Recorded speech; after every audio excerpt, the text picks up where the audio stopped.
Segundo o cientista e filósofo Carl Sagan, a imaginação muitas vezes nos leva a mundos que nunca existiram, mas sem isso nós não vamos a lugar nenhum. Quando nós falamos em construir uma hipótese, nós estamos falando dos limites inexistentes para a imaginação e para a construção do conhecimento. Bom, primeira coisa, todos aqueles temas que nós havíamos discutidos para cada um de vocês, eles vão fazer sentido agora. Eu quero que vocês assistam essa aula pensando que se eu tenho que lidar, por exemplo, com cardiocirculatório, o que, que eu posso pensar em pesquisar a esse respeito? Nós vamos começar como uma página em branco, nessa viagem para a construção daquilo que a nossa imaginação nos permite, mas que nem sempre nós conseguimos realizar. Mas o nosso foco aqui hoje não é pensar nos limites impostos pela falta de recursos, falta de laboratório, é simplesmente o nosso exercício de criatividade nos mostrando até onde nós podemos chegar com a nossa imaginação. Bom, inicialmente, quando nós vamos fazer um projeto de pesquisa, nós escolhemos um tema. Esse tema, normalmente, ele é escolhido de acordo com a nossa expertise, com as nossas experiências vividas na clínica, com uma conversa num bar que alguém sugeriu por que uma coisa acontece no lugar de outra, enfim. A pergunta básica, o tema, aquilo que nos traz a curiosidade, ele vem de várias fontes, né? Mas é a primeira coisa que nós temos que fazer. Então, eu vou escolher um tema. Por exemplo, para essa videoaula, eu escolhi obesidade, né? Eu sei que pacientes que têm obesidade mórbida, isso já é um conhecimento que eu tenho de observação clínica, que pacientes com obesidade mórbida eles têm maior frequência de síndrome inflamatória sistêmica após a cirurgia. Eu sei, de ter conhecimento prévio também, que o tecido adiposo ele tem a capacidade de liberar citocinas pró-inflamatórias. Se ele libera por si só, ou se ele faz essa liberação através de uma estimulação da síntese pelo fígado, isso é algo que eu não sei. A única coisa que eu sei é que há uma associação entre excesso de tecido adiposo e citocinas aumento na concentração sérica de citocinas pró-inflamatórias. Bom, eu sei que na obesidade mórbida, óbvio, né, eu tenho um excesso de tecido adiposo. Alguns pacientes obesos têm mais tecido adiposo visceral, outros têm mais tecido adiposo tegumentar, mas há um excesso de tecido adiposo. E eu sei também, de conhecimento prévio, de acompanhamento, que pacientes obesos mórbidos, eles têm um aumento no cortisol plasmático. O motivo deles terem esse aumento no cortisol é algo que, no momento, eu não sei, né? É só uma observação clínica. Então, a partir disso, eu coloco como um tema, a primeira ideia que me veio é avaliar sobre níveis de cortisol na obesidade mórbida. Isso por si só ainda não constitui um projeto, constitui um tema. Eu vou estudar cortisol e obesidade mórbida. A partir desse momento, eu vou formular questões. Então, o meu tema é cortisol e obesidade mórbida. Então, eu começo a fazer as perguntas. Né? Nesse momento, eu sento, eu relaxo, penso no mundo e começo a me fazer perguntas. Por quê? Como? Onde? Então, eu pergunto, por exemplo, será que tem uma correlação entre o percentual de gordura tegumentar e a concentração de cortisol plasmático em pacientes obesos? Será que tem uma maior síntese de proteínas de fase aguda pelo fígado naqueles pacientes obesos? Será que os pacientes obesos mórbidos eles sintetizam mais citocinas pró-inflamatórias independente da fonte? Será que secreção ela vem de outro lugar que não o fígado? A partir do momento em que eu formulo questões, eu posso formular de 1 a 100 questões. Isso aí depende da minha imaginação e do meu conhecimento prévio. Nesse ponto, é importante que a gente não se prenda a o que pode, o que não pode, o que é conhecido, o que não é conhecido. Eu apenas formulo perguntas. E essas perguntas é que eu vou buscar no meu próximo ponto, que é ir à biblioteca. Então, dentro de todas as perguntas que eu faço, eu seleciono algumas, 6, 7, 8, e vou buscar artigos ou conhecimentos prévios para verificar se alguma dessas perguntas já foi respondida. Talvez 1 ou 2 tenham sido muito bem respondidas, e isso então transforma a minha hipótese em conhecimento. Eu passo a conhecer mais sobre o assunto. Algumas das minhas perguntas, elas vão ter respostas que não me convencem. Então, eu posso, a partir daí, realizar estudos comprobatórios.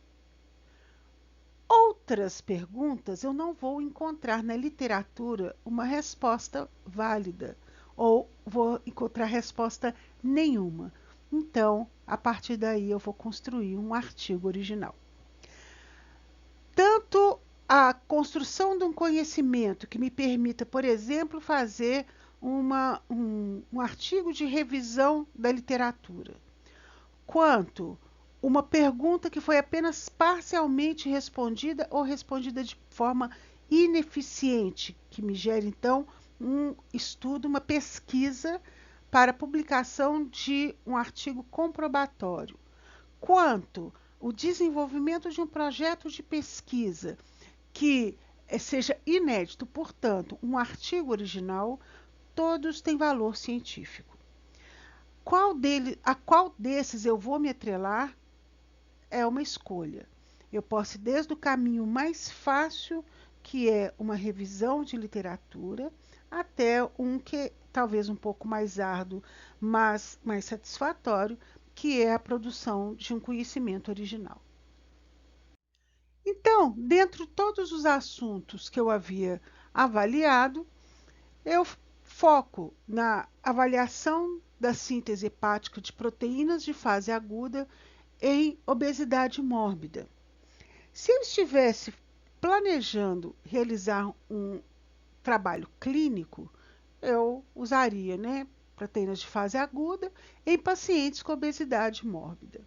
Uma vez que o nosso foco aqui é a pesquisa experimental, eu vou trabalhar com um modelo de obesidade mórbida. Então, eu saio de uma premissa, que é a avaliação de níveis de cortisol na obesidade mórbida, para síntese de proteínas de fase aguda.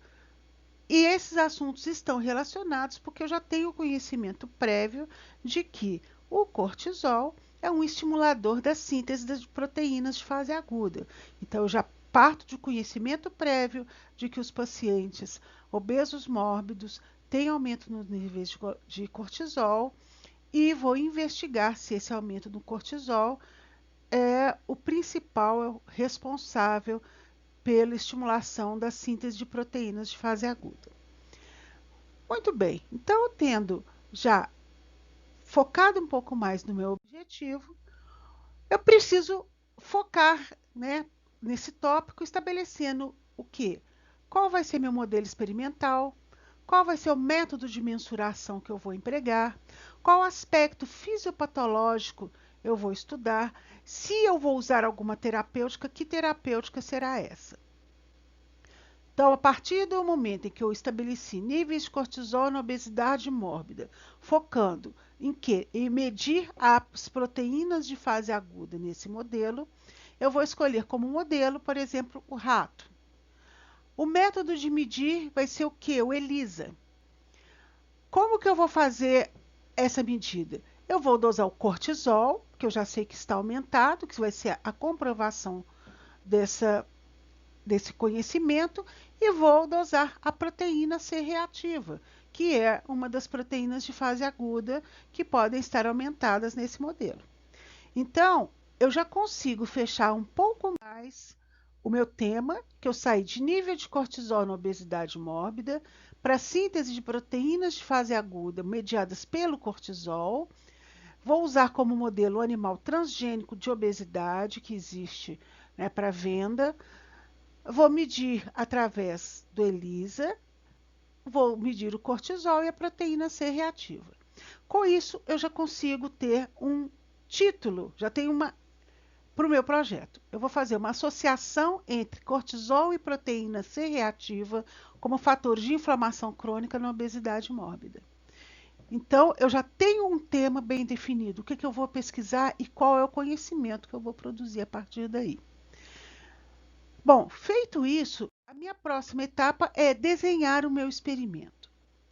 Esse desenho do experimento, ele vai passar por quê? Definir o N amostral, e vou definir isso usando testes estatísticos específicos e lembrando sempre do princípio dos 3 R's, ou seja, usar o mínimo possível de animais para conseguir os resultados que sejam válidos. E vou definir os grupos. Essa definição de grupos, ela vai ser mediada, ela vai ser influenciada pelo número de variáveis estudadas. Sempre lembrando que nós temos que ter os grupos controles. Quando se trata de tratamento, eu tenho que ter grupo controle de tratamento e que permita uma comparação das variáveis estudadas, sempre uma variável negativa com uma variável positiva.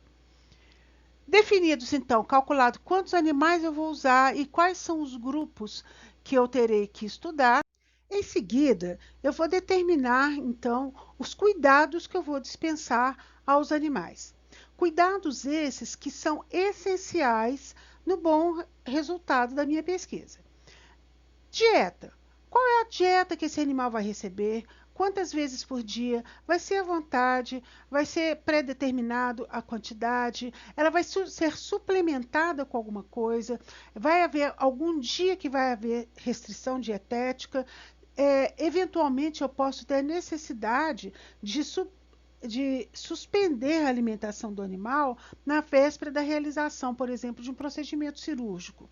E isso tem que estar descrito, quando que vai ser e qual o método que eu vou usar para restringir a dieta desse animal.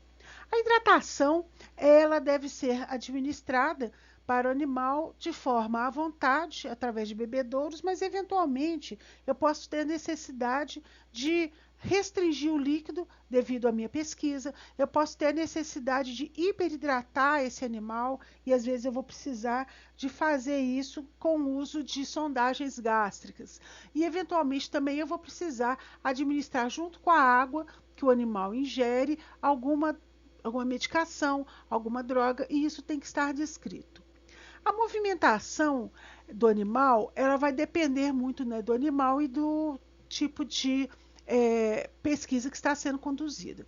Então, eventualmente, os animais eles podem ser retirados das suas caixas de hospedagem para realizar alguma atividade física proposta dentro do experimento, ou, no caso de animais de maior porte, a movimentação ela pode ser liberada com a restrição de movimento sendo feita somente no momento em que é feita alguma coleta da pesquisa.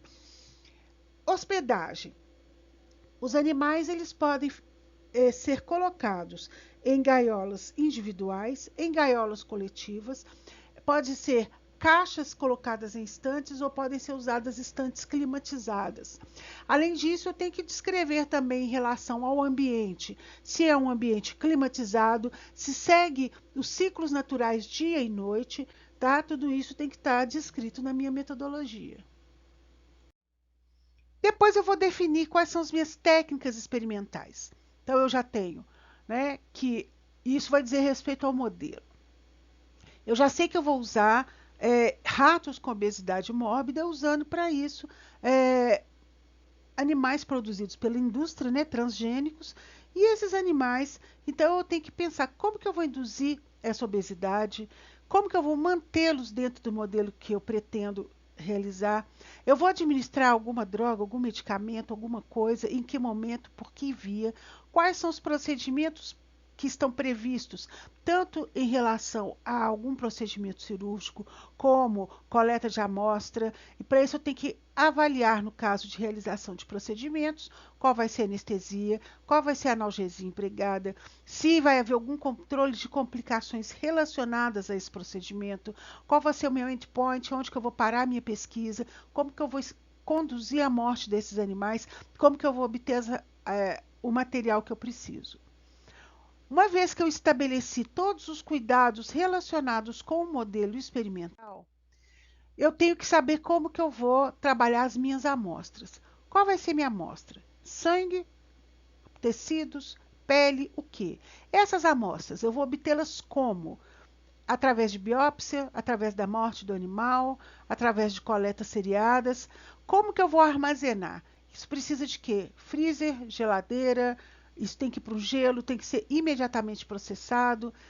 O processamento ele vai ser feito onde, como, por quem, qual é o material que eu preciso, qual a técnica que eu vou usar para fazer esse processamento. Se o meu projeto prevê, né, a avaliação por meio do teste de ELISA, eu vou realizar esse ELISA onde, qual o método, qual é o fabricante, qual é o tipo de kit que vai ser utilizado, é um kit comercial, é um kit que vai ter que ser fabricado. Tudo isso eu preciso ter um conhecimento prévio.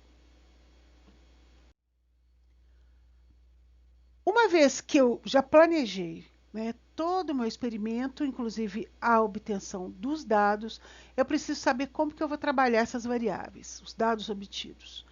Variáveis quantitativas, por exemplo, no meu caso, né, a proteína C reativa, o cortisol, peso dos animais, quantidade de ingesta de alimento, são variáveis quantitativas.